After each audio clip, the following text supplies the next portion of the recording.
ನಮಸ್ಕಾರ. ಕರ್ನಾಟಕ ತಕ್ಕ ವಿಶೇಷ ಸಂಚಿಕೆಗೆ ತಮ್ಮೆಲ್ಲರಿಗೂ ಆತ್ಮೀಯವಾದಂತಹ ಸ್ವಾಗತ. ನಾನು ಅಶ್ವಿನ್ ಗೌತಮ್. ವೀಕ್ಷಕರೇ, ನಾವು ಲೋಕಸಭಾ ಚುನಾವಣೆಯ ಬಗ್ಗೆ ಕೆಲವೊಂದಷ್ಟು ದಿನಗಳಿಂದ ಮಾತನಾಡ್ತಾ ಇದ್ದೀವಿ. ಲೋಕಸಭಾ ಚುನಾವಣೆಯ ಮೇಲೆ ಎಲ್ಲರ ಕಣ್ಣು ಈಗ ಆಲ್ರೆಡಿ ಬಿದ್ದಿದೆ. ಅದರ ಜೊತೆಗೆ ಎರಡೂ ರಾಜಕೀಯ ಪಕ್ಷಗಳು, ದಟ್ ಈಸ್ ಕಾಂಗ್ರೆಸ್ ಹಾಗೂ ಬಿಜೆಪಿ, ಎರಡೂ ಕೂಡ ರಣತಂತ್ರವನ್ನು ರಚಿಸುವಂತಹ ಕಾರ್ಯದಲ್ಲಿ ಎರಡೂ ಕೂಡ ತಲ್ಲೀನರಾಗಿದೆ ಅಂತ ಹೇಳಿದ್ರೆ ಬಹುಶಃ ತಪ್ಪಾಗ್ಲಿಕ್ಕಿಲ್ಲ.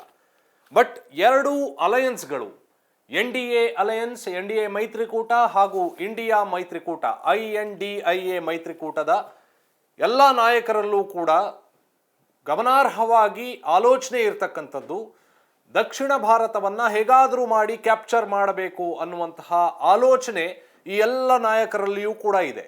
ಯಾಕೆ ದಕ್ಷಿಣ ಭಾರತದ ಮೇಲೆಯೇ ಹೆಚ್ಚು ಕಾನ್ಸಂಟ್ರೇಷನ್ ಅನ್ನ NDA ಮೈತ್ರಿಕೂಟದ ನಾಯಕರು, ಅದರ ಜೊತೆಗೆ INDIA ಮೈತ್ರಿಕೂಟದ ನಾಯಕರು ಇಬ್ರು ಕೂಡ ಯಾಕೆ ಮಾಡ್ತಾ ಇದ್ದಾರೆ ಅನ್ನುವಂಥದ್ದು ಅಗೇನ್ ಇಟ್ಸ್ $1 ಬಿಲಿಯನ್ ಕ್ವಶನ್ ಅಂತ ಹೇಳಿ ನಾನು ಇಲ್ಲಿ ಹೇಳಬೇಕಾಗತ್ತೆ.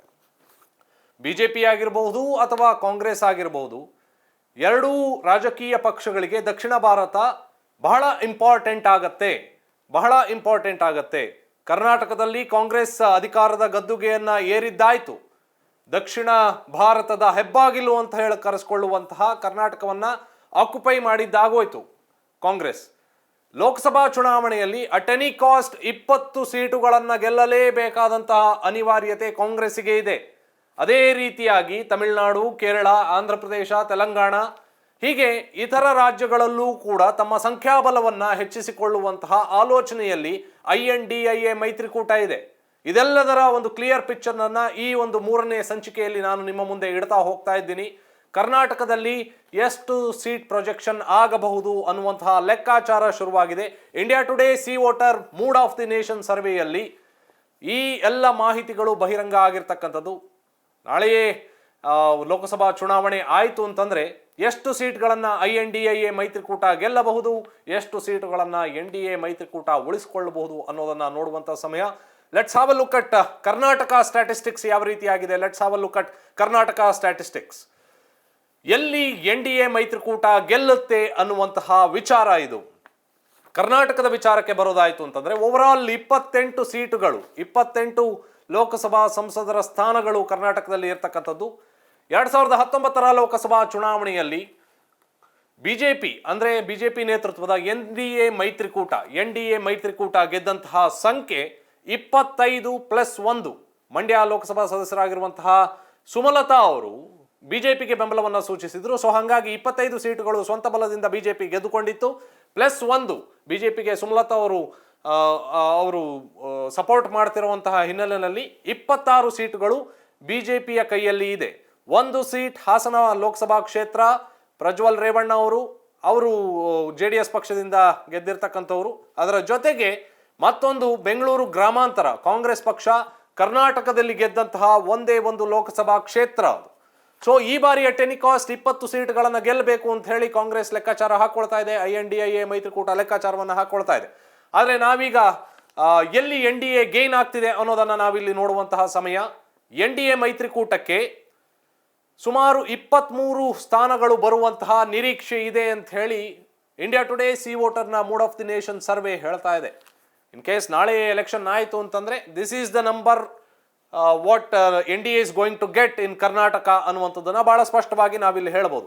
1 ಸೀಟ್ನಲ್ಲಿ ಇರುವಂತಹ ಕಾಂಗ್ರೆಸ್ ಅಂದರೆ INDIA ಮೈತ್ರಿಕೂಟ ಸುಮಾರು 5 ಸ್ಥಾನಗಳನ್ನು ಕರ್ನಾಟಕದಲ್ಲಿ ಗೆಲ್ಲಬಹುದು ಅನ್ನುವಂಥದ್ದನ್ನು ಇಲ್ಲಿ ಹೇಳಲಾಗ್ತಾ ಇದೆ. ನಾವು ಇಲ್ಲಿ ನೋಡ್ತಾ ಇದ್ದೀವಿ ವಿತ್ ಸ್ಟ್ಯಾಟಿಸ್ಟಿಕ್ಸ್ ನಾನು ನಿಮ್ಮ ಮುಂದೆ ಇಡೋದಕ್ಕೆ ಬಯಸ್ತಾ ಇದ್ದೀನಿ. ಇನ್ನು ಅದರ್ಸ್, ಇತರರು ಅಂದರೆ JDS ಕೂಡ ಇದರಲ್ಲಿ ಸೇರ್ಕೊಳ್ಳುತ್ತೆ. 22% ಅಷ್ಟು ವೋಟ್ ಶೇರನ್ನು ಗಳಿಸಬಹುದು. ಬಟ್ ನಾಟ್ ದ ಸೀಟನ್ನು ಗೆಲ್ಲುವಂತಹ ಸಾಧ್ಯತೆ ಬಹಳ ಕಡಿಮೆ ಇದೆ ಅನ್ನುವಂಥದ್ದು ಬಹಳ ಸ್ಪಷ್ಟವಾಗಿ ಇಲ್ಲಿ ಕಾಣ್ತಾ ಇದೆ. ಒಟ್ಟಾರೆಯಾಗಿ NDA ಮೈತ್ರಿಕೂಟ 23 ಸೀಟ್ಗಳೊಂದಿಗೆ ಸುಮಾರು 44% ಅಷ್ಟು ವೋಟ್ ಶೇರನ್ನು ಪಡೆದುಕೊಳ್ಳಬಹುದು. ಅದರ ಜೊತೆಗೆ INDIA ಮೈತ್ರಿಕೂಟ 5 ಸೀಟ್ಗಳೊಂದಿಗೆ ಸುಮಾರು 34% ಅಷ್ಟು ವೋಟ್ ಶೇರನ್ನು ಪಡೆದುಕೊಳ್ಳಬಹುದು. ಇನ್ನು ಇತರ ಪಕ್ಷಗಳು, ಬೇರೆ ಬೇರೆ ಪಕ್ಷಗಳು, ಇಂಡಿಪೆಂಡೆಂಟ್ ಎಲ್ಲವೂ ಕೂಡ ಸೇರಿ 22% ವೋಟ್ ಶೇರನ್ನು ಪಡೆದುಕೊಳ್ಳಬಹುದು. But without any winning seats ಯಾವುದು ಕೂಡ ಇರೋದಿಲ್ಲ ಅನ್ನೋದು ಬಹಳ ಸ್ಪಷ್ಟವಾಗಿ ಕಾಣ್ತಾ ಇದೆ. JDS ತನ್ನ ಬಳಿ ಇರುವಂತಹ ಒಂದೇ ಒಂದು ಲೋಕಸಭಾ ಸ್ಥಾನವನ್ನು ಕಳೆದುಕೊಳ್ಳುತ್ತಾ ಅನ್ನುವಂತಹ ಪ್ರಶ್ನೆ ಇಲ್ಲಿ ಉದ್ಭವವಾಗುತ್ತೆ.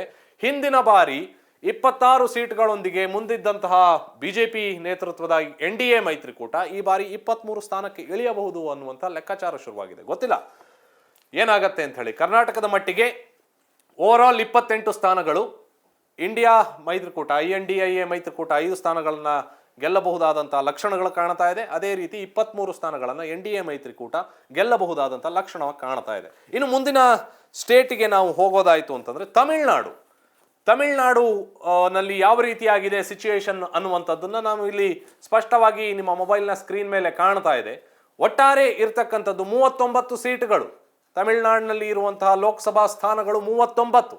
ಅದರಲ್ಲಿ INDIA ಮೈತ್ರಿಕೂಟ ಕಂಪ್ಲೀಟ್ 39 ಸ್ಥಾನಗಳನ್ನು ಗೆಲ್ಲುವಂತಹ ಪ್ರೊಜೆಕ್ಷನ್ ಇಲ್ಲಿ ಕಾಣ್ತಾ ಇದೆ. With A vote share of 53%. With A vote share of 53%. 39 ಸ್ಥಾನಗಳನ್ನು INDIA ಮೈತ್ರಿಕೂಟ ಗೆಲ್ಲುತ್ತೆ ಅನ್ನುವಂತಹ ಲೆಕ್ಕಾಚಾರ ಇಲ್ಲಿ ಕಾಣ್ತಾ ಇದೆ.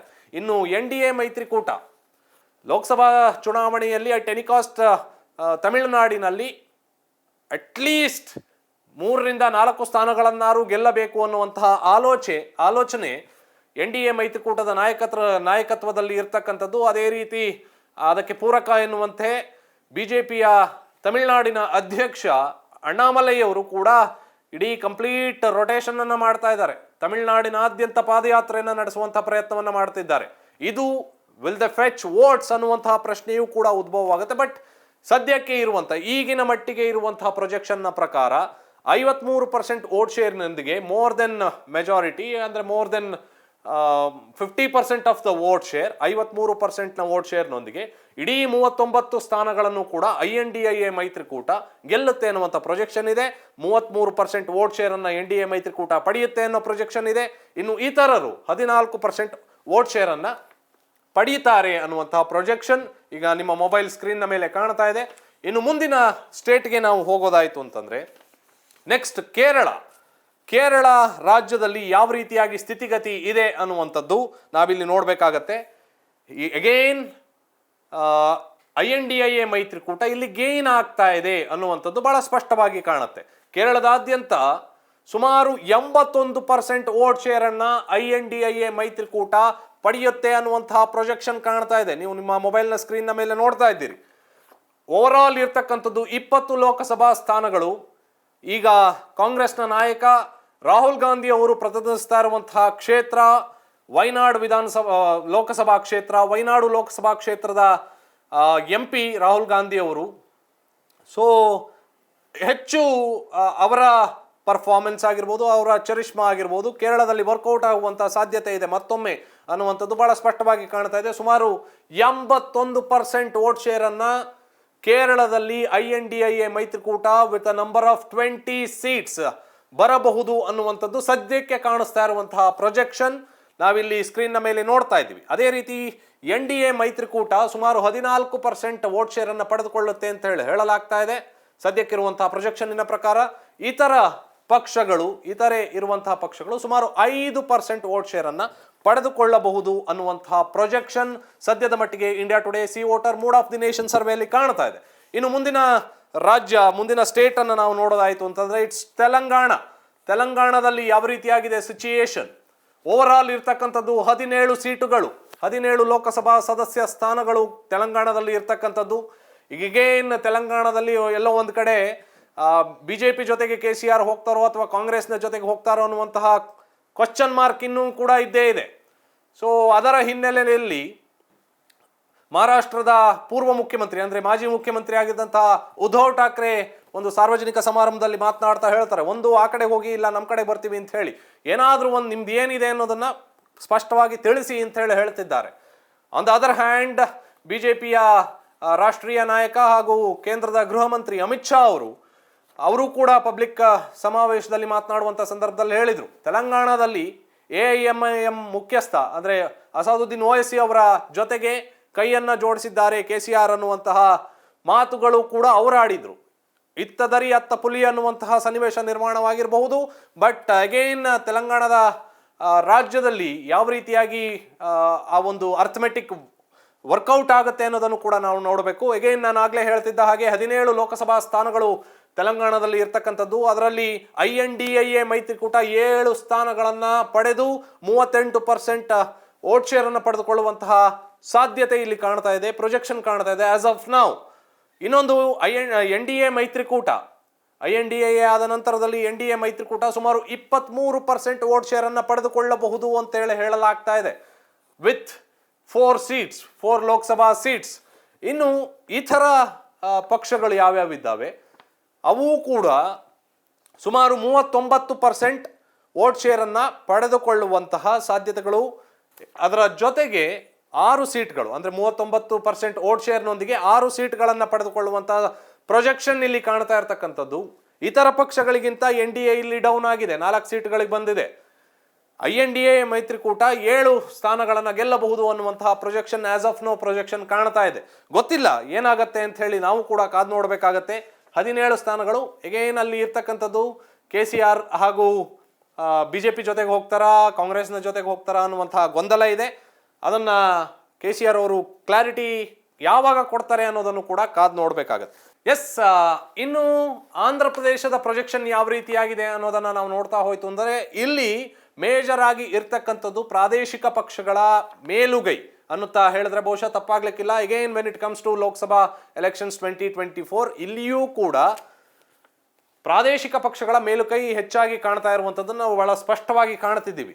ಆಂಧ್ರ ಪ್ರದೇಶನ ಪ್ರೊಜೆಕ್ಷನ್ಸ್ ಏನು ಅನ್ನೋದನ್ನು ನಾವು ನೋಡೋದಾಯ್ತು ಅಂತಂದರೆ, ಓವರ್ ಆಲ್ ಇರ್ತಕ್ಕಂಥದ್ದು ಸುಮಾರು 25 ಸೀಟ್ಗಳು ಆಂಧ್ರ ಪ್ರದೇಶ ರಾಜ್ಯದಲ್ಲಿ ಇರ್ತಕ್ಕಂಥದ್ದು ಲೋಕಸಭಾ ಸ್ಥಾನಗಳು. ಅದರಲ್ಲಿ ಮೇಜರ್ ಆಗಿ ನಂಬರ್ಸ್ ಅನ್ನು ಪಡೆದುಕೊಂಡಿರ್ತಕ್ಕಂಥದ್ದು ಜಗನ್ಮೋಹನ್ ರೆಡ್ಡಿ ಅವರ ನೇತೃತ್ವದ YSRCP ಪಕ್ಷ ಸುಮಾರು 43% ವೋಟ್ ಶೇರ್ನೊಂದಿಗೆ ಸುಮಾರು 13 ಸ್ಥಾನಗಳನ್ನು ಗೆಲ್ಲುವಂತಹ ಪ್ರೊಜೆಕ್ಷನ್ಸ್ ಇಲ್ಲಿ ಕಾಣ್ತಾ ಇದೆ.